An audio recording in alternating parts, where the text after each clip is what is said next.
When we're young, we're told don't talk to strangers. No, because I mean, look at a 13-year-old girl, for example. Somebody comes and says your auntie say or your mama say, then she goes with the person.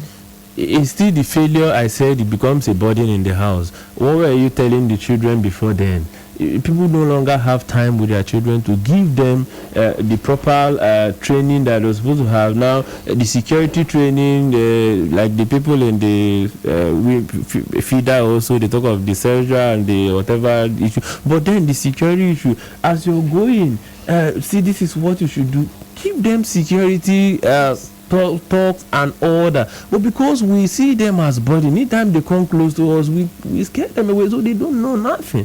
They just go out there and they can be manipulated at every point. But if you have your child, time to time, discuss with your child, transfer knowledge. Those ones you've been taught, transfer to them. They know that. We also have children that, as little as they are, you can't also manipulate them. You see some of them selling hawking on the road.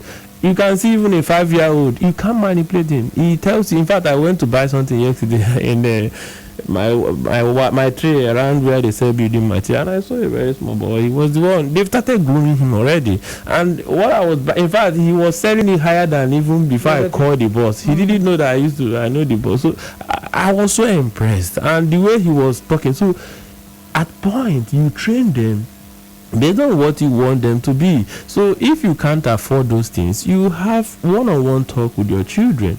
Train them, tell them when you're going to this is what you do, this is what you shouldn't do. It's not just to leave them open, because like I said, they're becoming a burden to us, so nobody cares. I hear that we now have a lot of predators in malls, cinemas and restaurants. So the child is walking alone, an adult, usually male, will just come close and say, are you on Facebook, can I be your friend? When they start talking to them.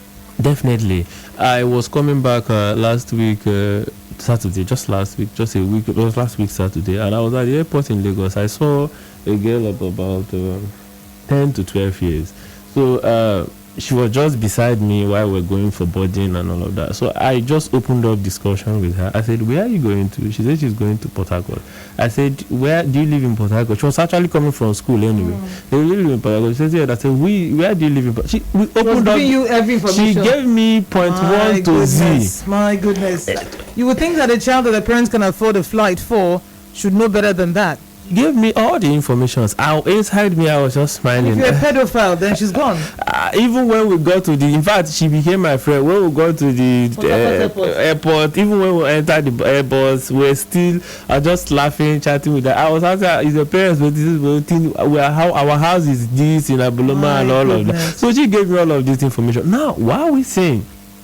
It is because of the failure from the side of the parents to sit them down to say, okay, you are going to school even when you're but for me, I do not even know why a girl of that age should go to a boarding school. I don't want to talk about that's another kettle of fish. But I know that for flights you're supposed to book that child unaccompanied, so that she goes with the airline staff, and they are the ones that would hold the child until you arrive, and whoever is supposed to pick up the child goes to pick up the child. The child was just there alone. In fact, she left her bag and was more. She became my friend anyway. So in fact, when she was really a child. She left her bag and was just looking for where to buy ice cream and all of that. She even bought her ice cream, was licking her ice cream freely. I was the one watching over her bag and all of that. I was just talking. I said, if it is all this a drug push, they could as well put something there and all of that. So what I'm trying to say is that we shouldn't fail as parents to see how to impact this knowledge to our children.